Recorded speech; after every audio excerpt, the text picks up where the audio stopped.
Pancasila, kau terbentuk melalui proses yang begitu indah. Kau dirumuskan oleh para pendiri bangsa ini. Kau dibentuk sebagai dasar negara. Kini fungsi dan kedudukanmu begitu banyak. Kau sebagai pandangan hidup bangsa, ideologi bangsa, kepribadian bangsa, dan lain sebagainya. Pancasila, semoga kau selalu dijaga oleh orang-orang bangsa Indonesia, terutama generasi muda. Mungkin ada beberapa yang ku tak tahu jumlahnya berapa, yang sudah lupa akan dirimu.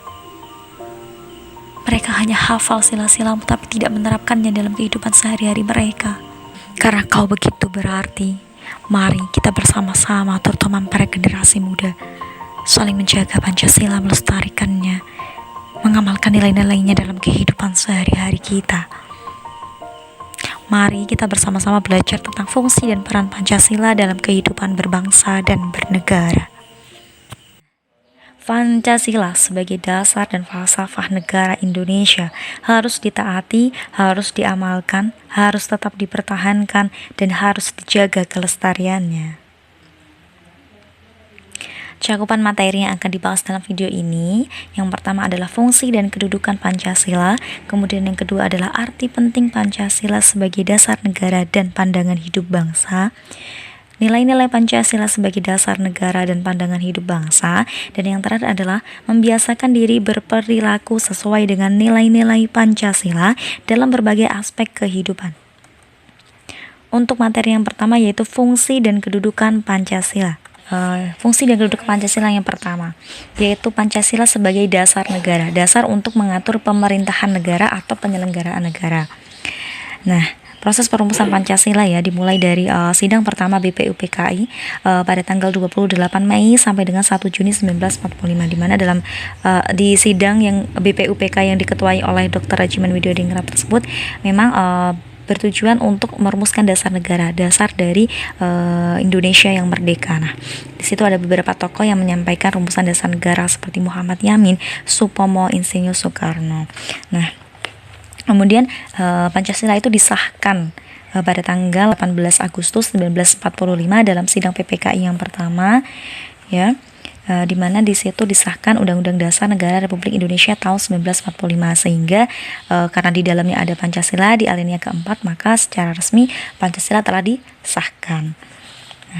Pancasila sebagai dasar negara, bahwasannya Pancasila itu menjadi pedoman dalam pengaturan kehidupan penyelenggaraan ketatanegaraan yang mencakup berbagai bidang kehidupan. Dengan demikian, dasar negara yang menjadi landasan hidup negara harus dimiliki tiap negara. Jadi karena tiap negara itu harus memiliki dasar dalam menyelenggarakan kehidupan negaranya. Nah, kalau di Indonesia dasar negaranya adalah Pancasila.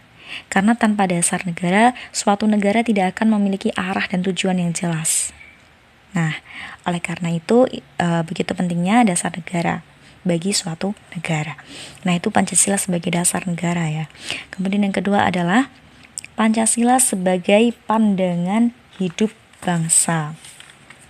Maksudnya apa sih? Nah, pandangan hidup berarti adalah suatu petunjuk, ya, petunjuk, kemudian pegangan hidup, pedoman, dan lain sebagainya. Jadi dalam artian Pancasila itu dipergunakan sebagai petunjuk sehari-hari. Pancasila diamalkan dalam kehidupan sehari-hari, digunakan sebagai petunjuk arah semua kegiatan atau aktivitas hidup dan kehidupan dalam segala seperti yang terpancar pada sila Pancasila. Ya, jadi sila-sila Pancasila itu sebagai petunjuk atau pedoman kita dalam kehidupan sehari-hari kita. Itu Pancasila sebagai pandangan hidup bangsa. Nah, kemudian fungsi dan kedudukan Pancasila yang ketiga yaitu Pancasila sebagai kepribadian bangsa Indonesia. Kepribadian adalah sifat yang tercermin pada diri seseorang atau suatu bangsa yang membedakannya dengan bangsa lain. Nah, sudah jelas ya kepribadian itu apa. Jadi kalau Pancasila sebagai kepribadian bangsa, bahwa Pancasila itu berfungsi dan berperan dalam menunjukkan kepribadian bangsa Indonesia sehingga dapat dibedakan dengan bangsa yang lainnya. Nah, yang keempat adalah Pancasila sebagai ideologi nasional. Nah, sistem nilai yang ideal dicita-citakan dan diyakini kebenarannya untuk diwujudkan dalam kehidupan bermasyarakat, berbangsa, dan bernegara. Pancasila itu kan merupakan ideologi nasional ya, dan sifatnya adalah Pancasila sebagai ideologi yang terbuka. Maksudnya apa sih gitu kan ya? Ideologi terbuka artinya ideologi yang bersifat aktual, dinamis gitu kan, dapat menyesuaikan perkembangan zaman gitu. Keterbukaan ideologi Pancasila bukan berarti itu mengubah nilai-nilai dasarnya, tetapi keterbukaannya itu bahwasannya mengeksplisitasikan wawasannya itu secara konkret ya, memiliki kemampuan untuk memecahkan masalah-masalah yang baru dan aktual ya, sehingga dapat menyesuaikan dengan perkembangan zaman. Itu yang dimaksud sebagai Pancasila sebagai ideologi nasional dan ideologi yang terbuka sifatnya. Kemudian fungsi selanjutnya adalah Pancasila sebagai perjanjian luhur ya bangsa, merupakan kesepakatan bersama para wakil bangsa Indonesia ya, karena Pancasila itu dibentuk berdasarkan kesepakatan para pendiri bangsa melalui beberapa sidang, dari sidang BPUPKI yang pertama, kemudian BPUPKI yang kedua, kemudian sampai dengan pada sidang PPKI gitu kan, dirumuskan oleh beberapa tokoh ya. Jadi itu merupakan kesepakatan bersama, bukan kesepakatan satu orang, sehingga dijadikan sebagai suatu perjanjian luhur bangsa. Kemudian selanjutnya adalah Pancasila sebagai moral pembangunan, yaitu Pancasila sebagai tolak ukur dalam melaksanakan pembangunan nasional. Bahwasanya nilai-nilai luhur Pancasila yang tercantum dalam pembukaan Undang-Undang Dasar Negara Republik Indonesia tahun 1945 dijadikan tolak ukur dalam melaksanakan pembangunan nasional, baik itu dalam perencanaan, kemudian pelaksanaannya, maupun dalam evaluasi pembangunan nasional ya. Kemudian yang terakhir adalah Pancasila sebagai sumber dari segala sumber hukum. Semua hukum, peraturan yang ada di Indonesia itu harus bersumber dari Pancasila ya. Jadi bersumber dari segala sumber hukum, undang-undang dasar, undang-undang, perpu, perpres ya, kemudian peraturan daerah dan lainnya gitu, peraturan lainnya itu harus bersumber pada Pancasila karena dia adalah sumber dari segala sumber hukum. Di mana di dalam pasal 2 Undang-Undang RI nomor 12 tahun 2011 tentang pembentukan peraturan perundang-undangan, di situ dinyatakan ya bahwa Pancasila merupakan sumber dari segala sumber hukum. Oke, sudah paham ya mengenai fungsi dan kedudukan Pancasila? Nah, nanti masih ada beberapa fungsi dan kedudukan Pancasila, nanti kalian semua bisa mencarinya sendiri ya, di internet banyak, di buku juga banyak.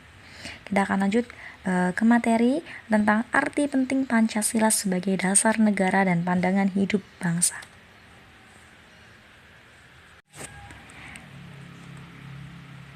Yang pertama adalah membentuk identitas atau jati diri bangsa. Bahwasanya di era globalisasi, bangsa Indonesia itu perlu membentuk identitas atau jati diri agar tidak terbawa arus budaya asing. Pentingnya pengenalan dan penerapan berbagai nilai Pancasila dalam hidup berbangsa dan bernegara, nasionalisme dan patriotisme itu akan semakin tumbuh dengan meningkatnya kesadaran akan identitas bangsa yang telah dituangkan dalam Pancasila. Ya, jadi karena identitas bangsa itu sudah tercermin atau dituangkan dalam Pancasila, maka kalau kita memang mencintai Pancasila, kita menjaganya, maka kita akan tumbuh juga jiwa nasionalisme dan patriotisme ya gitu. Semua itu telah tertuang dalam Pancasila. Kemudian yang kedua adalah mengatasi berbagai pertentangan dan ketegangan sosial, bahwa persatuan dan kesatuan yang timbul dari kesadaran untuk senantiasa berpedoman pada Pancasila membuat negara dan masyarakat mampu menghadapi berbagai persoalan dalam hidup bernegara. Dan yang ketiga adalah Pancasila memberikan arah, tujuan, dan pendorong dalam upaya pencapaian tujuan bangsa. Ya, Pancasila memberi arah dan menjadi pendorong bagi tercapainya tujuan bangsa. Hal tersebut termuat dalam pembukaan Undang-Undang Dasar Negara Republik Indonesia tahun 1945. Di mana tujuan bangsa Indonesia yang pertama, melindungi segenap bangsa Indonesia dan seluruh tumpah darah Indonesia, memajukan kesejahteraan umum, mencerdaskan kehidupan bangsa, dan ikut melaksanakan ketertiban dunia yang berdasarkan kemerdekaan, perdamaian abadi, dan keadilan sosial.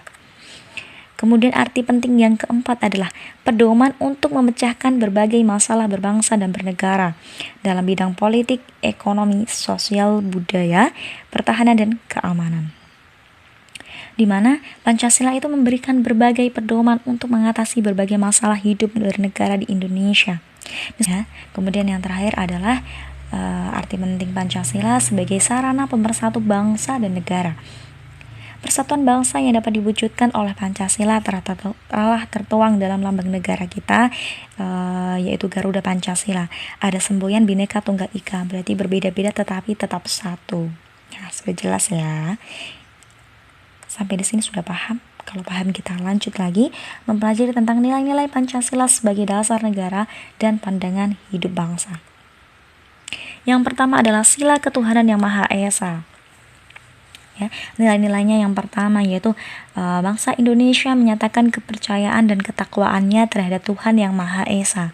Yang kedua, mengembangkan sikap hormat, menghormati, dan bekerja sama antara pemeluk agama dan penganut kepercayaan yang berbeda-beda.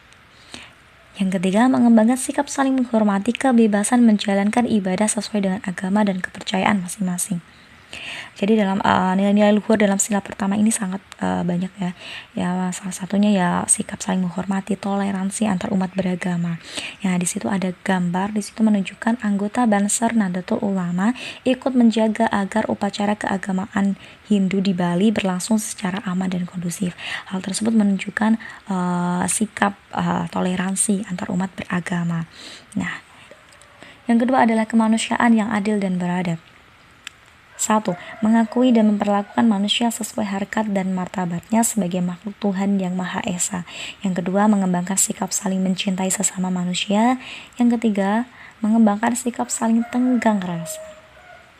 Selain contoh tersebut ada lagi, yaitu menjunjung tinggi nilai kemanusiaan, gemar melakukan kegiatan kemanusiaan, misalnya ya ikut membantu orang lain, ya kan, kita peduli, ada orang yang membutuhkan kita bantu, kita dengan bersedekah sedikit demi sedikit ya. Kemudian ada orang kita tidak memandang dari latar belakangnya, kita saling mencintai. Nah, itu adalah wujud dari kemanusiaan yang adil dan beradab ya. Karena kita sesama manusia, maka kita harus bisa memanusiakan manusia yang lainnya ya. Yang ketiga adalah persatuan Indonesia, mampu menempatkan persatuan kesatuan serta kepentingan dan keselamatan bangsa dan negara sebagai kepentingan bersama di atas kepentingan pribadi dan golongan, mengembangkan rasa cinta kepada tanah air dan bangsa, sanggup dan rela berkorban untuk kepentingan bangsa dan negara ya. Oke.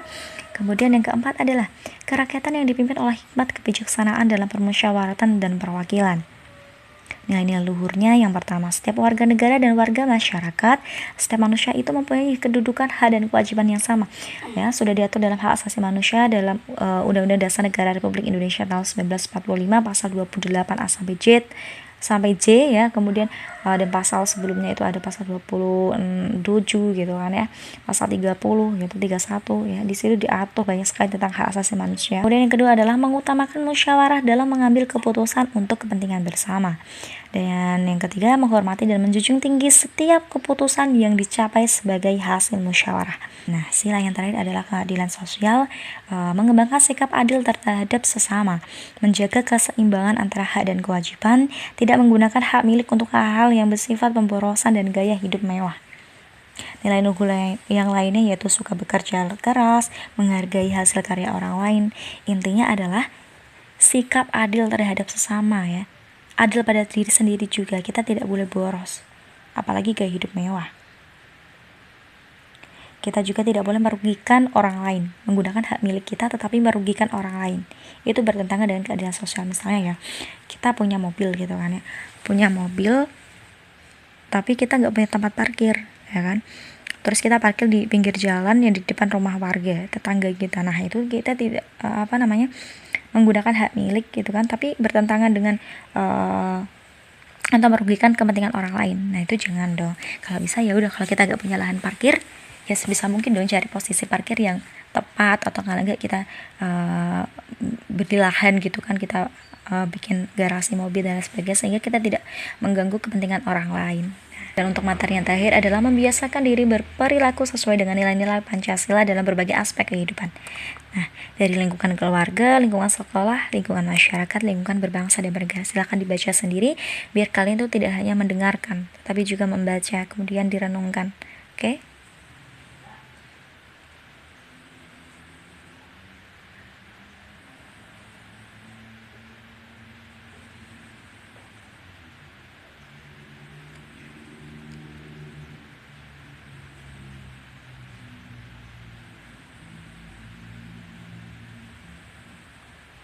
Nah, sudah dibacakan materinya. Nah, ini adalah sedikit materi yang bisa saya sampaikan mengenai fungsi dan peran Pancasila dalam kehidupan berbangsa dan bernegara ya. Kalian bisa cari sendiri materinya dari berbagai sumber referensi. Cukup itu yang bisa saya sampaikan. Kurang lebihnya mohon maaf. Wassalamualaikum warahmatullahi wabarakatuh.